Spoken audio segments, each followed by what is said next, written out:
So thank you all for joining. Today's webinar will be recorded.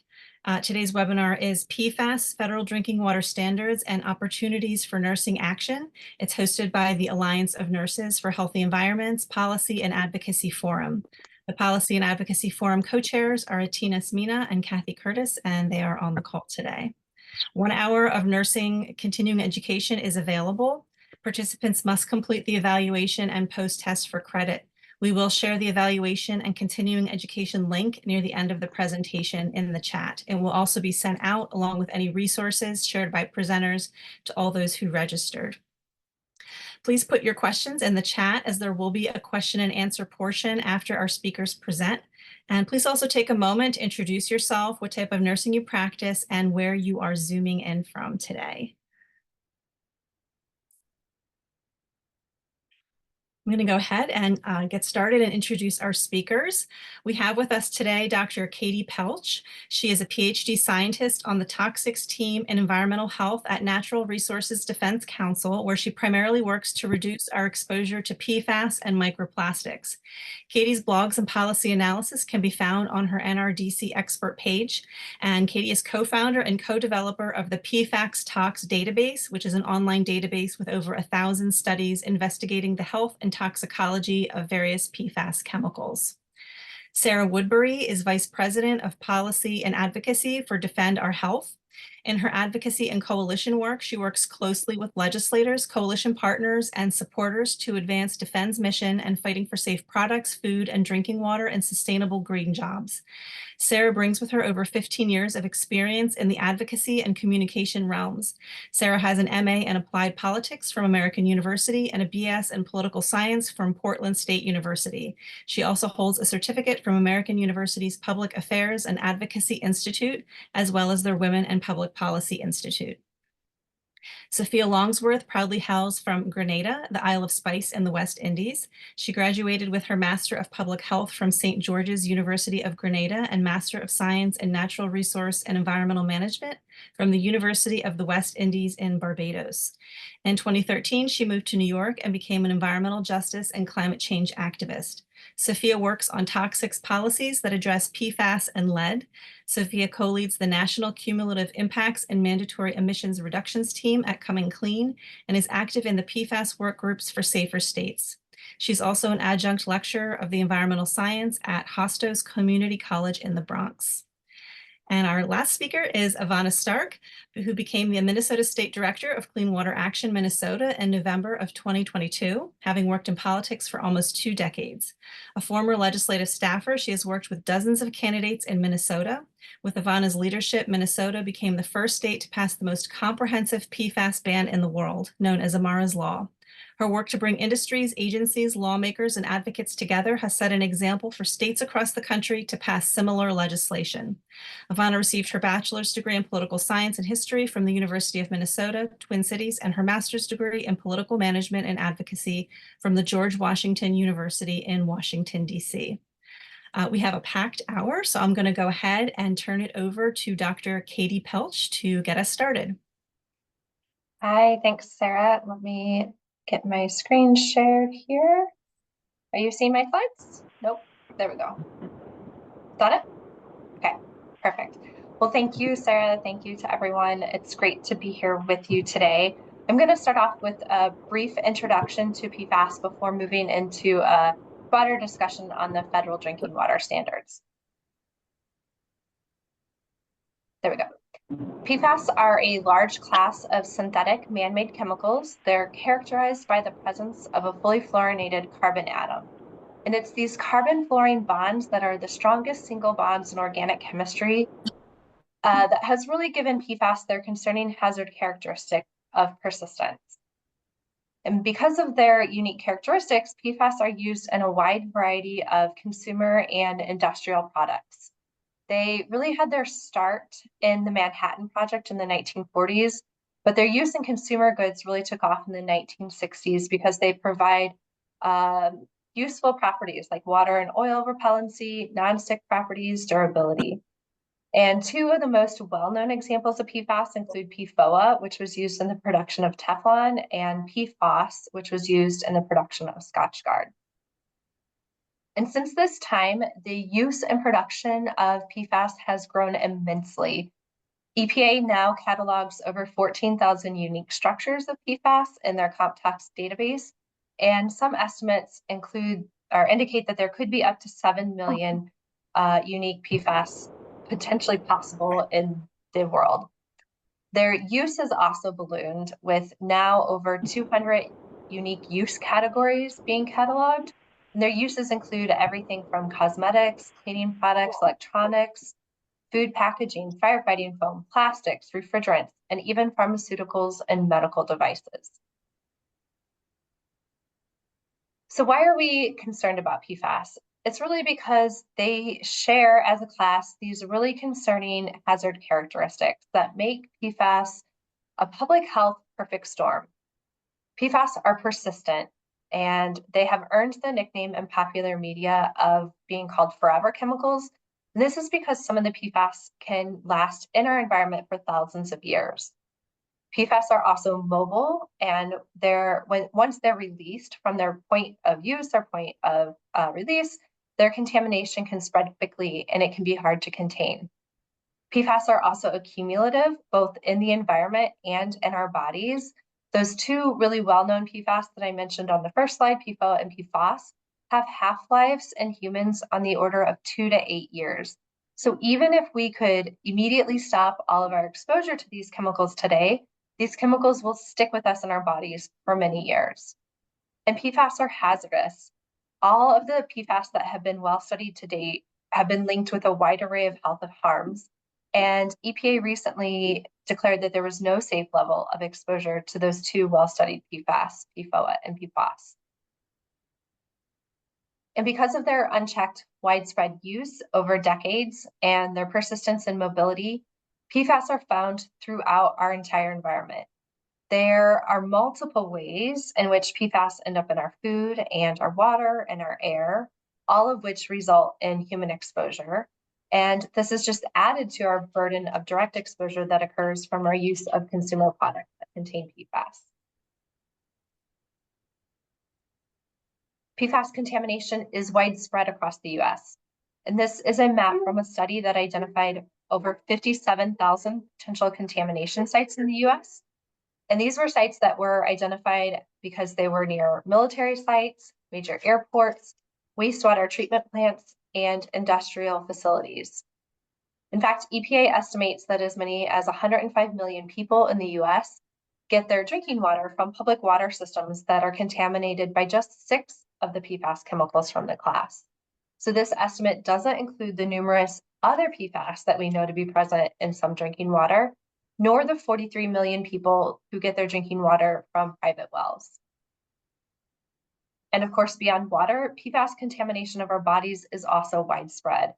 PFAS have been found in virtually all Americans, according to the National Biomonitoring Program known as NHANES. Oops, sorry. But even this monitoring is limited in the number of PFAS that it measures.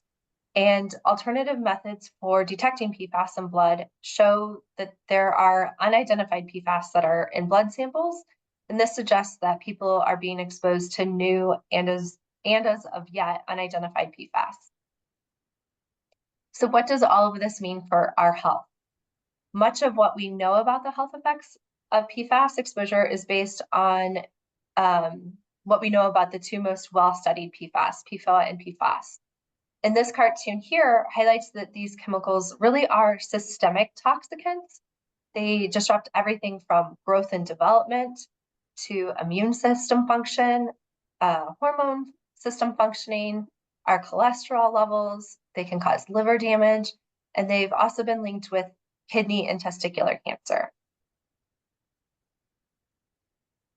And because of all of these concerns, and that PFAS is so widespread in drinking water across the US, there has been a lot of action to set various drinking water values for PFAS over the last decade. Here I'm beginning most recently with 2016, when EPA set the lifetime health advisory for PFOA here on the left and PFAS, on the right. Is just double checking that my screen is still being shared? Yes.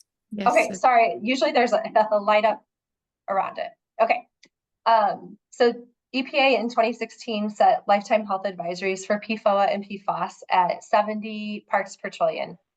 And then on this slide, I've also summarized some of the different state and agency drinking water values that were derived since this time.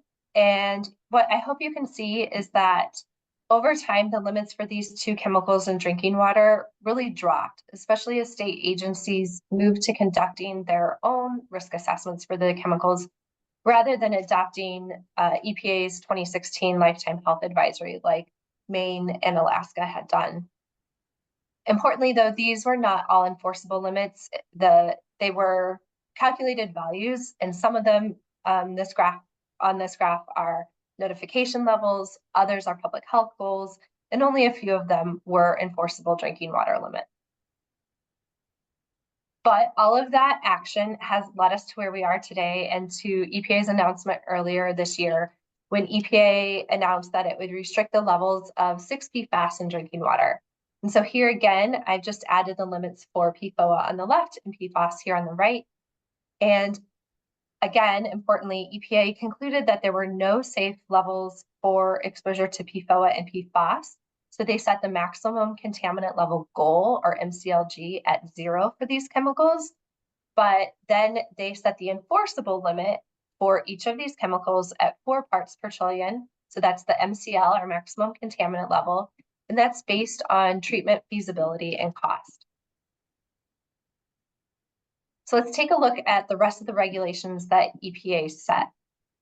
In addition to the regulations for PFOA and PFAS that I just discussed, EPA also set MCLGs and MCLs for 3 additional PFAS, PFNA, PFHXS, and Gen X, which is also sometimes known as HFPODA. And these limits were all set at 10 parts per trillion. In addition, because these PFAS are frequently detected in mixtures in drinking water, and because they share many of the same health concerns, EPA also decided to regulate a mixture of 4 PFAS using what they call a hazard index approach. And in this case, the amount of each of the 4 PFAS is measured and then compared to or divided by their health-based water concentration. The ratio of the 4 chemicals is then added, and if the sum is greater than 1, the water would be considered to be an exceedance of the hazard index.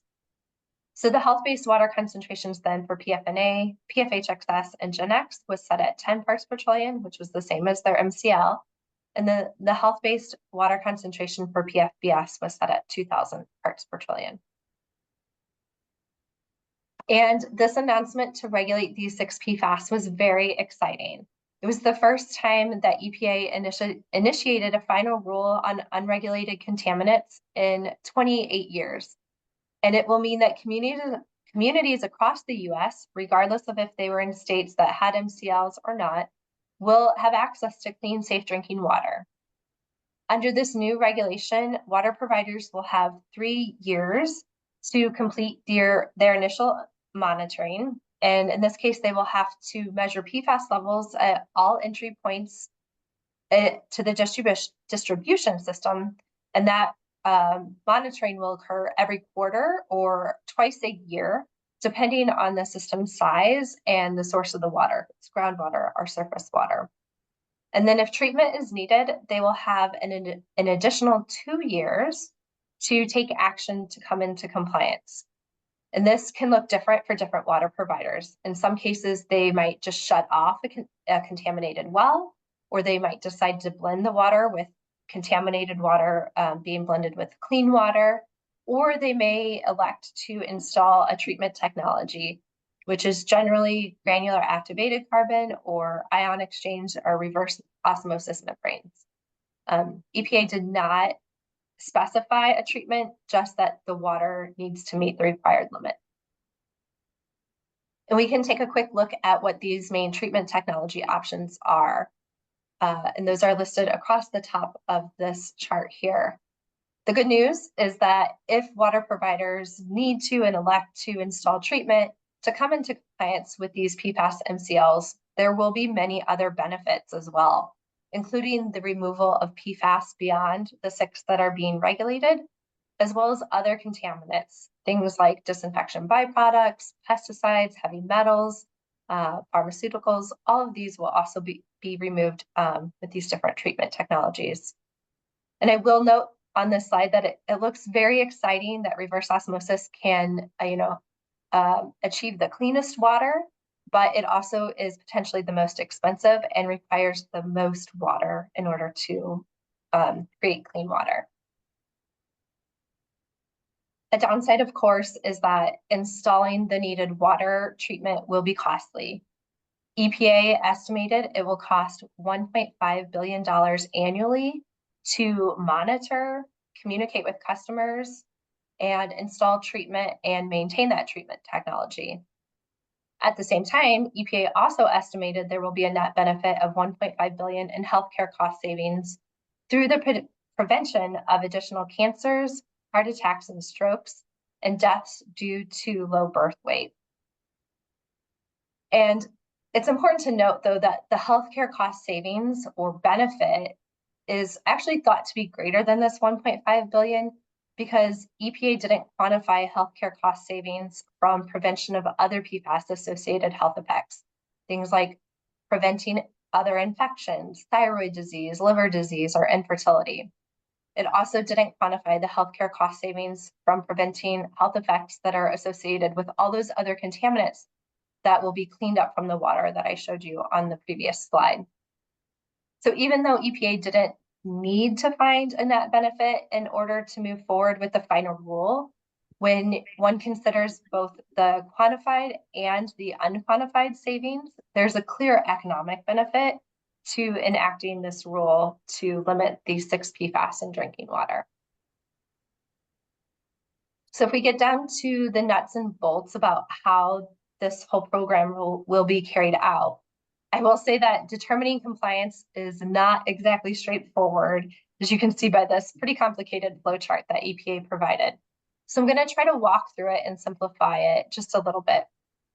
Basically, all water systems have to do that initial monitoring either quarterly for the first 3 years or by twice a year, depending on their water source and size. And then those results are averaged to calculate the running annual average. The results of that testing then determine how often the water system must test moving forward. So if all the samples from that water system at that distribution point are below the MCLs, then the water system can move directly to testing once every 3 years. But if there were any samples in which the running annual average was greater than the MCL, then the system actually has to continue monitoring quarterly. If the water system has 4 consecutive tests, all below the MCL, it can move to testing just once a year. And then if after 3 years of compliance, 3 consecutive years, then the system can move to testing every 3 years again, or triennially, can't say that word. And then again, if at any point the water system is found to have PFAS above the MCL, then the system moves back into that quarterly testing regime. So this rule is going to be enforced under the Safe Drinking Water Act. And as excited as we are for this rule, I do want to share with you what NRDC has observed regarding EPA's enforcement of the Safe Drinking Water Act over the past 30 years. And that it's unfortunate that enforcement has actually been spotty and inadequate. Historically, about 90% of known documented violations of SDWA, or the Safe Drinking Water Act, escape without any kind of formal enforcement, and less than 5% of all violations face any fines. Usually, if they do anything, the EPA and states will use what they call informal enforcement, and this includes things like warning letters or phone call reminders to the violating water systems. And unfortunately, we have also documented that violations and inadequate enforcement disproportionately hit low-income communities and communities of color. So while we are very excited and hopeful that this rule will bring clean water to those millions of people who have PFAS in their drinking water, we also acknowledge that it will be important moving forward to collectively work with partners and communities to make sure that no one is being left behind and that that these new rules are being implemented properly.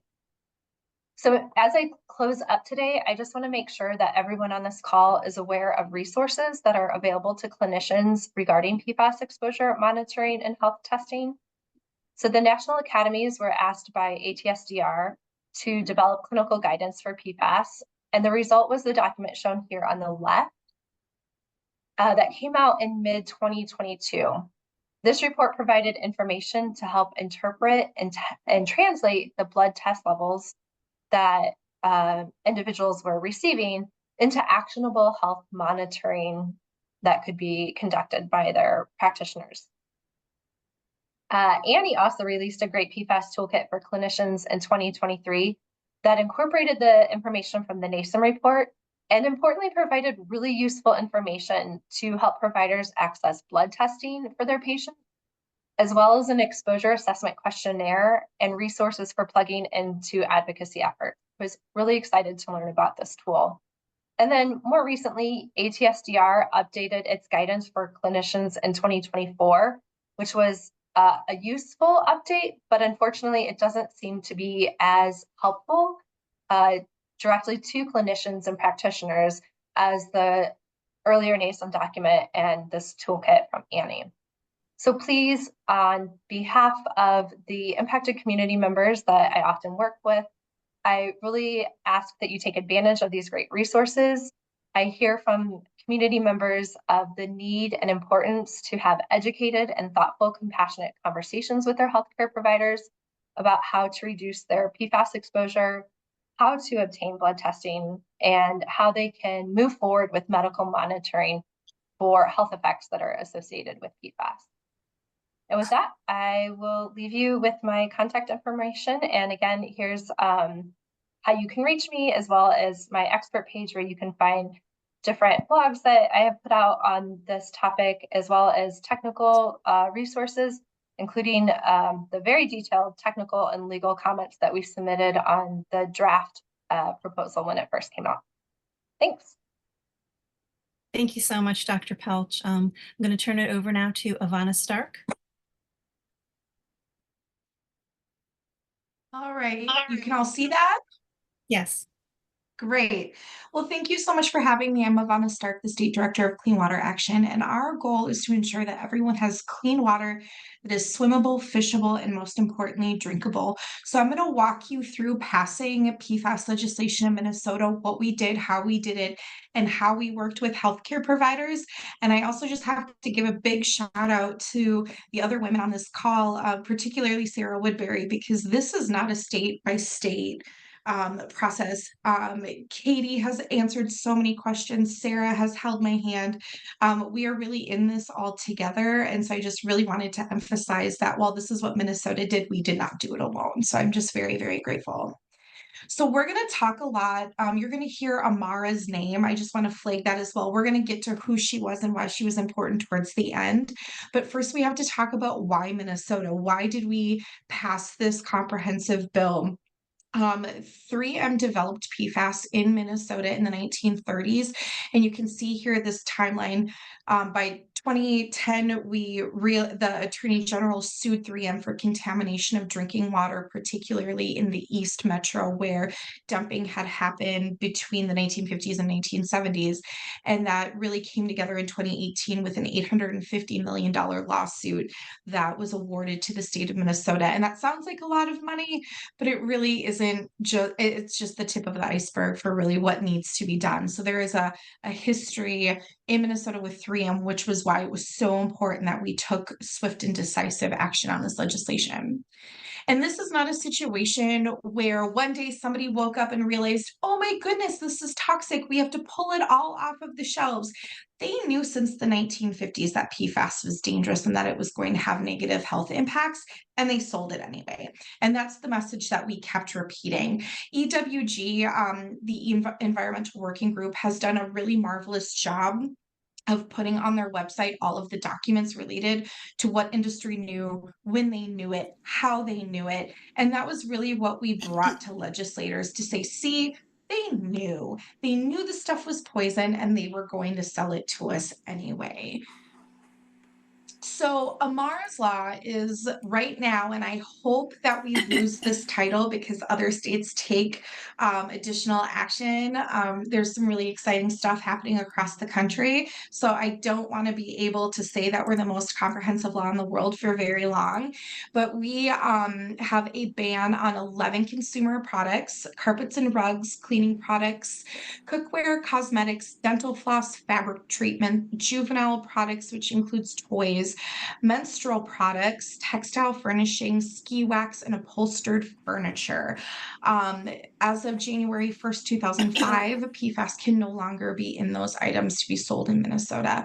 We also have a prohibition on any product that the Minnesota Pollution Control Agency will deem as non-essential. So essentially, if there is an item that is not on that list that I just read off, the manufacturer has to make the case with the MPCA that it is in fact essential. An example would be a few months ago, an article came out about PFAS in yoga pants. And so if those yoga pants want to be sold in Minnesota, they basically have to make a plea to the MPCA that those yoga pants are essential to the health and safety of society, which is a pretty tall order. We also created a pathway to ban PFAS in firefighting foam. We formed a study on PFAS in turnout gear. And then there is a requirement for businesses and manufacturers to disclose to the Minnesota Pollution Control Agency if they are selling products in Minnesota that contain PFAS. So how did we do this, right? Like, this seems like a really tall order. We identified our lawmakers. Who are they? Where do they sit on this issue? Are they with us? Are they against us? We had town halls. This is a picture of a town hall that we had in the district of a legislator who we really needed to hear, have him hear our bill in committee, and he was being a little slow to respond to us. So we had a town hall in his district. We were going to force him to listen to us. We used social media. You're going to see pictures throughout this presentation. These are pictures that we threw up on social media, that we shared in emails, that we tweeted. It was really important that we told a visual story, and I encourage all of you to do the same thing. We had in-office meetings, Safer States. That team came in and had meetings with us. The Strandy family had meetings. Other advocates joined in. We also built really strong relationships with the Minnesota Pollution Control Agency and the governor's office. I let them know what we were going to do before we did it. If they didn't like it, that was something they had to deal with, but I didn't want them to be caught off guard. We kept the conversation very respectful, which was appreciated on both sides. And we also engaged coalition groups, particularly firefighters, with the firefighting foam issue. We built strong relationships with the media, and we let them tell our story through their creative work. I share this picture because this is the moment where I learned not to sit behind the opposition when they were testifying, because this image will live forever. But it's also a really good example. Again, behind me, you can see a young man named Jeff Munter, who is a friend of Amara's. These kiddos showed up, and we met with the chamber. We met with opposition groups. We heard them out. We were respectful. They really walked away feeling that even though we weren't going to give in, that they were heard. We live tweeted fact checks when misinformation was shared either in committee or on the floor, and we let them know that we were going to do that. So we let them put themselves in that situation of being corrected. And again, we just repeated that they knew that this was toxic and they sold it anyway. And we asked that question upfront and honestly, and we forced them to answer it. So it was really about saying that quiet part out loud. So some of the arguments that were posed is they really wanted to weaken the definition by expanding it to 2 fluorinated carbon atoms, and that would create a loophole that would allow all sorts of products to sneak in. And we fought back really hard and were able to protect the definition. They wanted a very broad FDA exemption. We tried to keep that as tight as possible. We had a no vote in the Senate. We had a 1 vote majority in the Senate. We had a Democrat who was going to vote no. He had a daughter who had a prosthetic leg, and he was really concerned that she wouldn't be able to have access to prosthetics, which is why our FDA exemption does include prosthetic legs and such, because we had to meet him in the middle for that. And that was a very tiny exemption to save the entire bill. One big argument was to exempt internal components. This was something that Whirlpool made a really big deal out of. My fiance is a appliance repair tech. And so he said, no, I crawl inside of dishwashers and ovens all day. I'm exposed to those internal components. I come home to our infant and touch him, hug him, hold him, wash my clothes in the same washing machine. And so we talked about that. Just because it's out of sight, it is not out of mind. It is still dangerous. We have 101 landfills in Minnesota, and 98 of them are leaking into the groundwater. And so we really talked about how internal components don't always stay internal. They end up in these landfills, and that is really problematic. You will hear people argue that California vetoed their information disclosure bill. Accurate, but not the complete story. We finished telling that story for the opposition, and the end of that story is that Governor Newsom said that the information disclosure bill is a good bill. It's a needed bill. He wanted it, but they were in such a budget deficit they couldn't afford it. And Minnesota was not in the same financial situation. And once we expanded upon that for legislators, they really understood that industry wasn't telling them the whole story, and legislators don't like to be misled. That's a little nugget for you. And then the other California connection was that refineries wanted the same amount of time to implement the bill that they were given in California. And our response to that was absolutely not, because we only have 2 refineries in Minnesota, so you do not need the same amount of time. You have a whole lot more refineries in California than Minnesota, so let's consider that as well. And so we heard them out. We gave them those responses. We were respectful, but we were firm, and it worked out very well for us. So again, we really worked on public opinion. And this bottom photo is a picture of Jennifer DeJornett, who was our GOP strategist, and then Amara Strandy's mom and dad, and they are putting together little ribbons. Amara passed away 2 days after her, 2 days before, I'm sorry, her 21st birthday, and 3 days before the first House vote. And so again, I'm going to tease you a little bit and talk about Amara in a minute, but these are the images that we were sharing with letters to the editor. We had a press conference to introduce Amara and introduce the legislation and explain who we were and what we were doing. And then we had a press conference with healthcare professionals, and we talked about what the health impacts were of these toxic chemicals. And then we had a final press conference declaring victory and giving the governor the support he needed to not veto the bill. We really, really, really leaned on relationships with reporters. I cannot express enough how important that was. Our last minute push after Amara passed, you can see some images of her friends and her family and coalition partners holding up handmade signs. This is the Strandy family talking to a senator who was a key vote for us. And then we spent a lot of time sending handwritten notes to the floor while they were on the floor talking about this legislation. And you can see the way that the senators reacted and tweeted and how touched they were. We pulled people off the floor, and then we had this rally. So this final really 24, 48-hour push of trying to be everywhere, both physically in the space of the Capitol and then on social media and in the press, in the newspapers, and on TV news. So we've talked about Amara, but we haven't talked about Amara and what really made this legislative session different for Minnesota, because Minnesota had tried to pass PFAS legislation in the past, and we had this perfect moment of having a trifecta of DFL leadership in the governor's office, the House, and the Senate. And I pointed out Jen, who was our GOP strategist, and I called her up when I started this work, and I said, I'm going to need your help. They all know that I'm a lefty liberal. We have to take the political nature out of this. This should not be a left or a right issue. This is a human right to have access to clean water. So we had this trifecta. We had Jen, who was willing to bring us into GOP offices and have this conversation. And then there was Amara Strandy. Amara was this beautiful young soul who I was so fortunate to meet. And she lived in the East Metro PFAS plume area.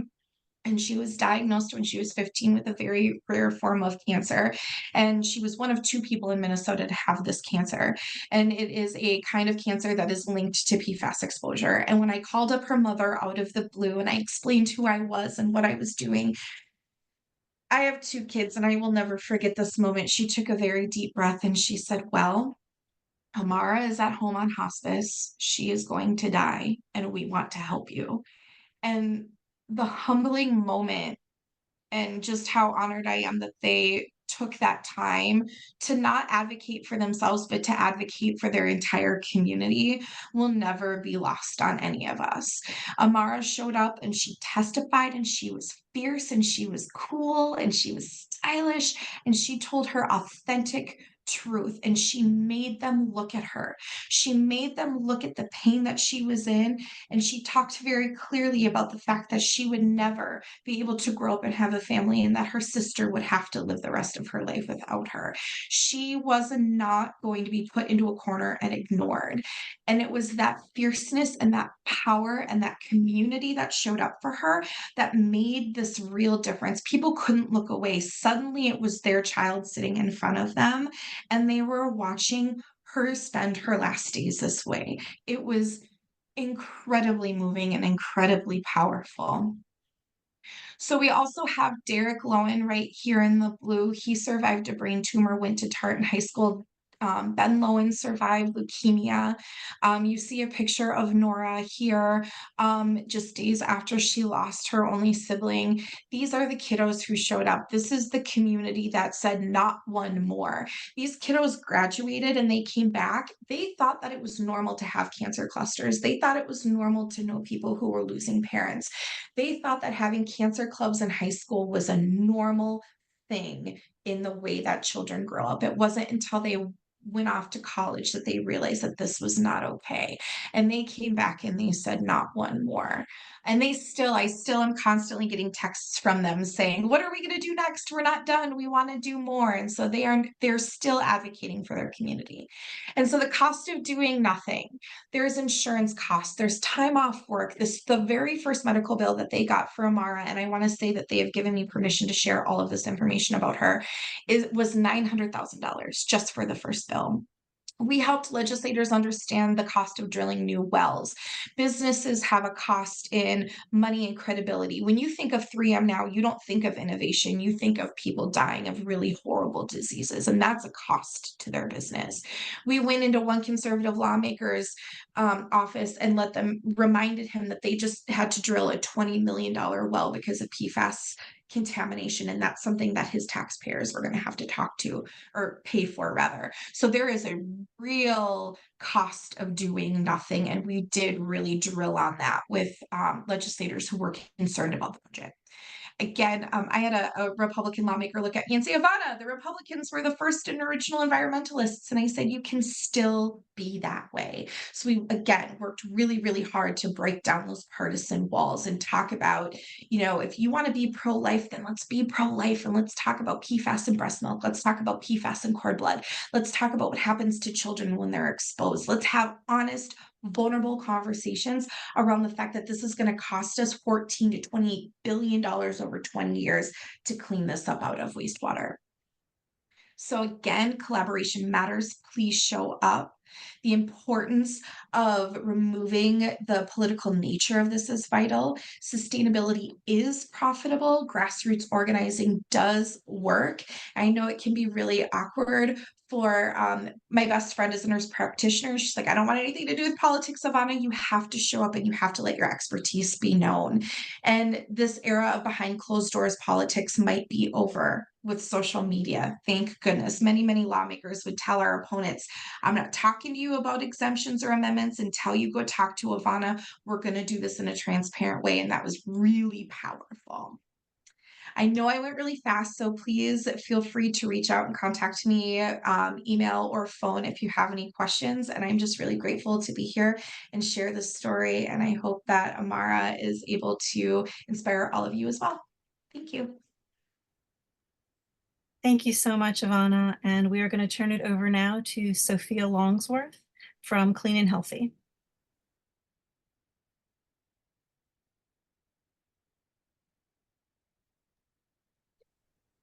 Hi, can you hear me? Yes. Yep, go Okay, ahead. great.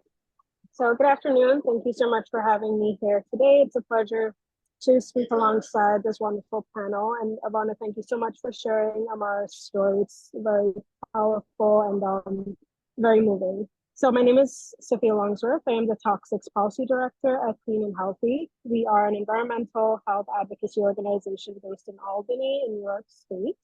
We were founded in 2006 by two hardworking advocates whose goal it was to turn off the tap on toxic chemicals.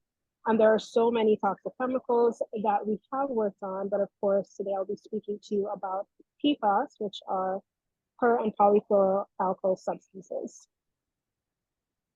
Next slide, please. So more specifically, I'll be talking about the legislative progress on PFAS in New York State.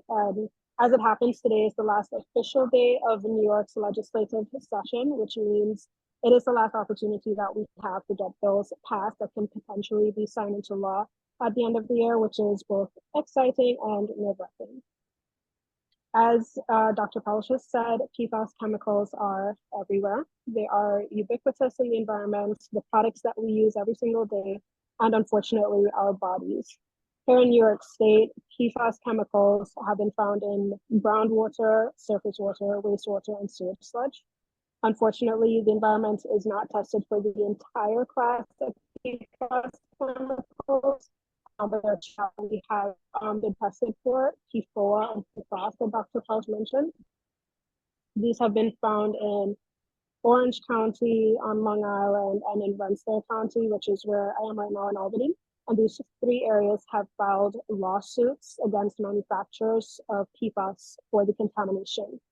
So the most known example of PFAS contamination is what happened in Hoosick Falls, where the manufacturing facility St. Gobain Performance Plastics contaminated the surrounding groundwater with PFOA chemicals for years. The DOH performed blood tests on residents, and some of these residents had PFOA levels in their blood that were 30 times the national average of 2 parts per billion. Some elderly residents who had, of course, lived there for a much longer time had levels that were 90 parts per billion. So this map here shows the parts of New York State with PFOA in their water systems, with the lowest threshold being 10 nanograms per liter. The contamination is one important reason why New York has had to take legislative action on PFAS, because it is everywhere and it is poisoning the bodies of residents, it is contaminating the environment and poisoning our wildlife. So what have we done so far? Next slide, please. And Sophia, there are some Yeah. folks having a hard time hearing you. You might want to turn your camera off. That might help with Yeah, this. no, it's because she's in the Capitol. Sophia, kudos to Sophia Yes. on the last day of session being with us to help give this presentation, but I don't know. There's much. Yeah, sorry, I should have had that disclaimer. Yes, I am in the Capitol right now because it's the last day of session. Are you hearing me any better? It's fine. Yes. Okay. So in 2016, the DC, the Department of Environmental Conservation, announced the first in the nation regulation of PFOA and PFAS. Again, just 2 chemicals within the PFAS class. So PFAS has tens of thousands of chemicals in them, and only 2 chemicals are being regulated. And the DC requires the proper storage of the substances and limited releases into the environment. In 2019, we passed a ban on PFAS in firefighting foam. So PFAS is used as a surfactant to cool and suppress fires, but when they are used, they of course end up in the environment because they're being discharged, and then they bioaccumulate in the environment over time and they cycle through our water system. Safer alternatives have been identified, and now we can have PFAS free firefighting foam. In 2020, we passed a ban on PFAS in food packaging.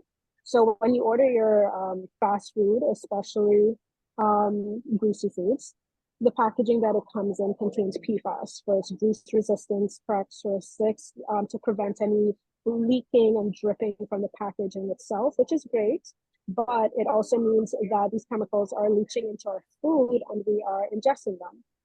Again, they're bioaccumulating in our bodies over time because our bodies don't break them down, and contributing to a host of health impacts that you heard about previously. In 2022, we passed the ban on PFAS in apparel and in carpets. So by now you probably realize that based on the features of PFAS, they are probably in a lot of the products that you purchase and use every single day, including on the clothes that we wear, carpets, and rugs. And you would be correct. The last two bans on PFAS prohibits PFAS as an intentionally added chemical, which means they were added for the purpose of providing those features of being like water resistant, stain resistant, grease resistant. There are instances, however, where during the manufacturing process, products become contaminated with PFAS chemicals. These bills only covered those that were intentionally added, the chemicals that were intentionally added to the products. So we've made good progress so far, but of course we want to do more, and we want to do it quickly. This year, next slide please. This year we're trying to get PFAS and other toxics banned from menstrual products. And you're probably wondering like what the heck are PFAS doing in our menstrual products, but they are there. They're also in our everyday personal care products and cosmetics. And the bigger bill that we're working on is a ban on PFAS in everyday consumer products like fabric treatments, cleaning products, textiles, dental floss, paint, and children's products, all of which already have PFAS-free alternatives on the market. So this will no way result in empty store shelves, which is a scare tactic that opposers like to use. And we'll still be able to floss our teeth. So don't panic, we'll still be flossing your teeth, but we'll be flossing them safely without the disgusting PFAS chemicals that are getting into our mouths.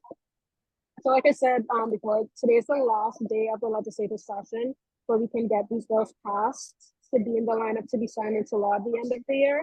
And there are tons of environmental activists up here working on getting these bills passed.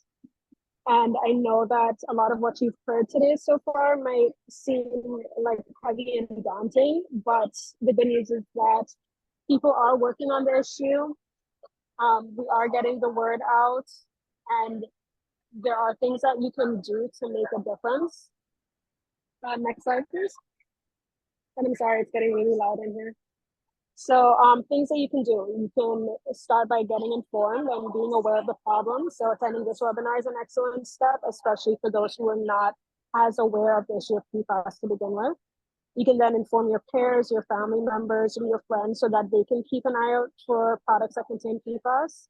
And you can also advocate to your legislators to do something about the issue, like giving them a call, writing them a letter. If you're in New York State, coming to the Capitol with us, we do our lobby days during the legislative session, January to June, and just let them know why you think it's important that they take action to turn off the tap on toxic PFAS chemicals. So thank you again for your time. I hope that this has been helpful for you, and I hope that you will all become advocates to get rid of PFAS. Thank you so much, Sophia, and thank you for joining from the state capitol. That's real commitment. I'm going to go ahead and turn it over to Sarah Woodbury, our last speaker. Hi, thanks, Sarah, and thanks everyone for joining. Do you have my slides, Sarah? Just one moment. Sure. I know we are getting close to the hour here, and I, like probably a lot of you, also have something to do at 4 o'clock, so I will try to get through these really quick. My name is Sarah Woodbury. I'm the Vice President of Policy and Advocacy for Defend Our Health. Defend Our Health is a Maine-based organization that works to make sure that everyone has equal access to safe food, safe drinking water, healthy homes, and toxic-free, climate-friendly products.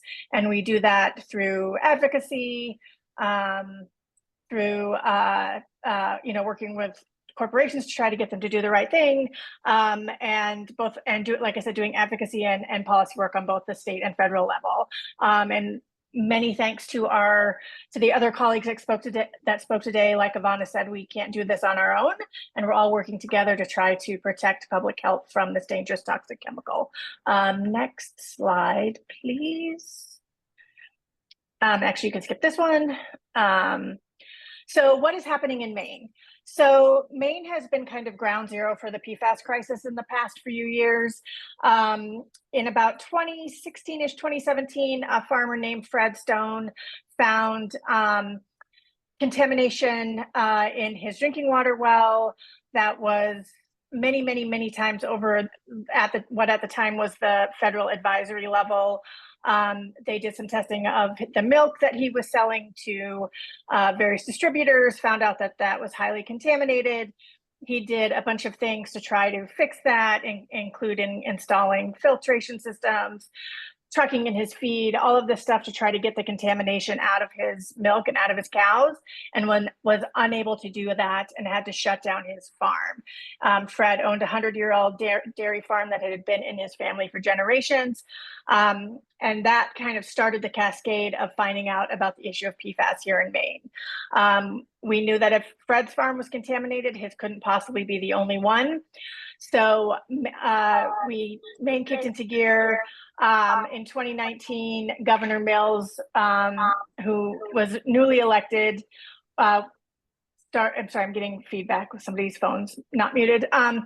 So Governor Mills created a PFAS task force that put forward all of these recommendations, looked at the problem, said the state should be testing water, the state should be testing soil, put forward a bunch of these recommendations, and we kind of used that, the recommendations for that from that task force as a jumping off point for doing the PFAS work. And in 2020, the state of Maine passed the first piece of legislation to reduce this first piece of legislation, I should clarify, in Maine, not ever, to reduce the sources of PFAS through banning PFAS in food packaging, and that was passed in 2020. And since we started to look to see where the sources of contamination are across the state, Maine has found out that we have at least over 50 contaminated farms across the state, several of who have had to shut down, over 600 contaminated residential wells. And most of the contamination in the state of Maine comes from spreading sludge on farmland. And so when you're looking at all of these farms, a lot of the contaminated wells are on some of these farms, but then there are some farms like Tozier Farm in the Fairfield area in Maine was a farm that spread sludge or biosolids on their farmland. This is a state specified program. It's also something that comes down from the federal government. It's supposed to be a totally safe source of fertilizer for farms, but it is not. So like the Tozier Farm in Fairfield, because of the sludge spreading on that one farm, that has contaminated around 300 drinking water wells in that community. And that is just one community in the state that we have found this massive amount of PFAS in all of these drinking water wells. There are folks in those communities who are fighting cancer, who have lost pets, who are very stressed and worried because their grandchildren have been swimming in their pools, all of the stuff that goes along with that. So we're, trying to find ways or trying to figure out just how extensive the sources of contamination are. So next slide, please. So because of Fred Stone and him coming forward with his story, it really got the ball rolling, and Maine has passed a whole bunch of legislation for a variety of different types of legislation. I don't have time to go through all of them. I'm just going to hit a couple of highlights. Like I said, the first piece of legislation was banning the use of PFAS in food packaging. We also set maximum contaminant levels for PFAS in drinking water. This was some of the strictest in the nation, and before the federal government came down with the recent MCLs.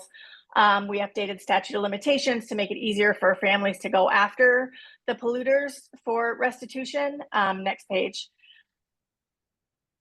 We banned the use of PFAS and AFFF firefighting foam. In terms of mentioning the 50 farms, the way that we found those 50 farms was that the state, one of the pieces of legislation we passed, required the state to test farmland where sewer sludge had been spread, where this biosolids have been spread, and they're doing that in a tiered fashion. They're still in the process of doing that testing, so that number of 50 farms will grow because as they continue that testing. I think they've got one tier left to test, and that tier has the most number of farms that they have left to test. So we will see those numbers rise as more testing is done across the state. We also passed legislation that require any water company that extracts water in the state to test that water for PFAS and make those results public. Next slide. We also have required the state to study the best way to treat landfill leachate for PFAS, because that leachate ends up in wastewater treatment facilities, which ends up back up in sludge and in effluent that ends up in our rivers and our waters and our waterways. And so we want to make sure that that is being treated. Because of all of the farmland contamination across the state, we were and still are the first state to ban the spreading of sludge on farmland. So you are no longer allowed to utilize sludge, or what they euphemistically call biosolids, from wastewater treatment facilities as a source of fertilizer for farms, because that is the main source of contamination across the state. And because of all of those contaminated farms, like I said, over 50 farms have been impacted. Not all of them have shut down, but over 50 farms are impacted. The state set up an $80 million fund that provides funding for farm buybacks, for income replacement, medical monitoring, all of that stuff that is impacting these farmers and well owners that are dealing with this contamination. We have one gentleman that actually works for Defend. His name is Adam Nordell. Adam and his family own Songbird Farm. Songbird Farm has some of the highest levels of PFAS in the state, in their soil and in their water. Adam and Johanna, his wife, have a young son. They ended up having to move off of their farm, sell their farm, because the level of contamination was so high. The level of contamination in Adam and Johanna's blood is of magnitude higher than any level should be in a human body. Like we're talking like thousands of parts per trillion in their blood. And so they are constantly monitoring for health impacts for both themselves and their young son. So this Adam became such a good spokesperson and impacted community for the issues that we're speaking about, and was helpful in getting all of these pieces of legislation passed because of his personal story, and because of Fred Stone and his personal story as well. Next slide, please. And so the one thing I want to talk about, it's just similar to Amara's law, is Maine's PFAS product law. So Minnesota has joined Maine, but at the time, Maine was the first state to ban all non-essential uses of PFAS in products. And so what our original law did was it said that by 2030, we need to phase out all non-essential uses of PFAS out of products. We require that these companies report to the DEP the use of their PFAS, and that we would ban right off the bat the use of PFAS in rugs, carpets, and aftermarket stain treatments. So we passed that law. We had overwhelming bipartisan support in the committee and on the House and Senate floor. Throughout the entire process, we only had 2 Republicans vote against this on the Senate floor. Other than that, it was unanimous support. We had incredibly supportive committee chairs that really understood the problem and helped us push back against any opposition from the Department of Environmental Protection and others. And we had those impacted communities that spoke out about the impacts of PFAS contamination on their farms, on their homes, on their health, on their families. Adam, I mentioned there were other farmers in the community that spoke out about dealing with the contamination on their farmlands, how it was impacting their families, how it was impacting their health. And it really resonated with the legislators. Listening to Adam, listening to Fred, listening to all of these folks speak about these impacts. We had committee members that were crying in committee as they heard Adam, as they heard Fred, as they heard these other farmers tell the stories about how they have had to shut down their farms, how they will live in fear for the rest of their lives about the health impacts on their families. And we had those impacted community members. We also had a broad coalition of advocacy groups, environmental organizations, the medical community stepped up. We had Maine Medical Association, Maine Public Health supported this law. We had local doctors speak out, including the former head of the Maine CDC, the head of the Maine chapter of the American Academy of Pediatrics. So the medical community was highly involved in the passage of this law. Next slide. So we had all that and it was great. This year we had to amend the law. So the amendment does a few things. It expands the list of products where PFAS is banned outright by 2026. So not only is it rugs, carpets, and aftermarket stain treatment, it also includes things like dental floss, menstrual products, cookware, juvenile products, textiles, and all other types of consumer products. It extends the phase out till 2032. It did limit the type of reporting. So now instead of everybody having to report, it's only the companies that ask for a currently unavoidable use designation. Those are the only ones that have to report. And it also does exempt certain product categories from the law, such as medical supplies, medications, vet supplies, vet medications, and then products that are regulated by like NASA, the Department of Defense, FAA. And it extends the phase out deadline to 2032. Next slide. So why did we have to amend the law? One of the big things is that our DEP was woefully understaffed, missed the initial deadline to provide rules for companies to report the information. And so that caused a lot of confusion. It caused a lot of people to go to the legislature and say, hey, this is not working, you need to fix this. We also had some of our local industries convince legislators that they would have to move out of state if they didn't get exemptions from this law, which would hurt the local economy, which quite frankly is not true. And industry always says this when they don't want to be regulated, that they're going to have to move or leave, and it just doesn't happen. But they got to a couple of our legislators. So the law is a little bit weakened, but it's still, the intent is still there. Most of the PFAS still has to be phased out of consumer products by 2032. And the other thing that kind of we ran into was, I won't get into the technicals about how like Maine's legislature worked, but this was a carryover bill. The original text of the bill looked a lot different.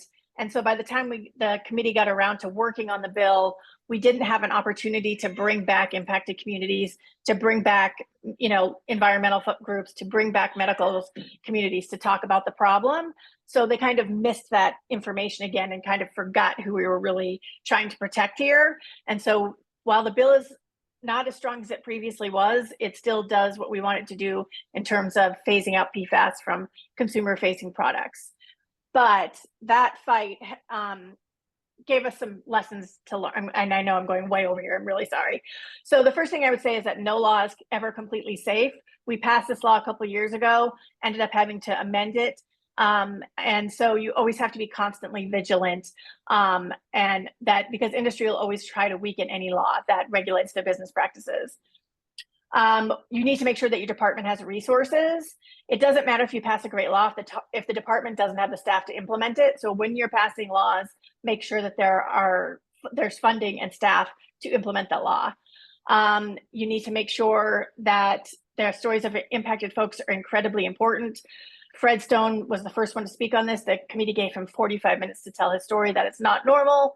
As I said, as more and more farmers, as impacted community members, as well owners got up to speak, the legislators really got how important it was to protect public health. And you need a diverse coalition. It can't just be doctors. It can't just be scientists. It can't just be environmental folks or impacted people, because different messengers will resonate differently with legislators depending on their background. So you need a diverse group, you need a diverse coalition, and you need time to educate legislators. PFAS is very confusing.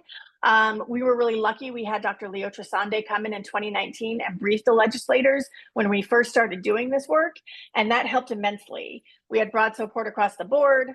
Unfortunately, in that time frame between the passage of the first products bill and the second one, we had an election, and Maine has term limits. So we lost some of that knowledge, and we didn't have time to bring Dr. Trisande or another expert back in to do some re-education. So you need to make sure you can take the time to do that education, because it's really important.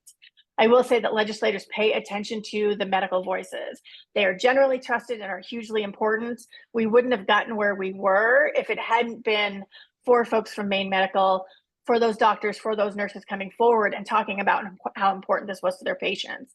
And you need to make sure that the press considers you a trusted source. So when they need background information, when they need facts, figures, you are the person that they will come to make sure that they are getting the right information.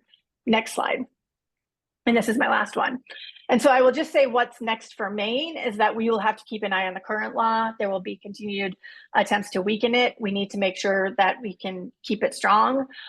Continuous need for legislator education. As was shown this time around, we didn't have as much time, and that we just lost some folks that didn't kind of get the bigger picture. We want to make sure that we're passing legislation that would require medical monitoring, and also make sure that insurance companies cover the cost of PFAS blood serum testing. This is where your community can come in and be helpful and talk about the importance of making sure that impacted communities have the access to these tests so they can monitor their health for the very real health impacts of PFAS exposure. We want to make sure that we can do some education for the medical community because not everybody understands what PFAS is and why it's important.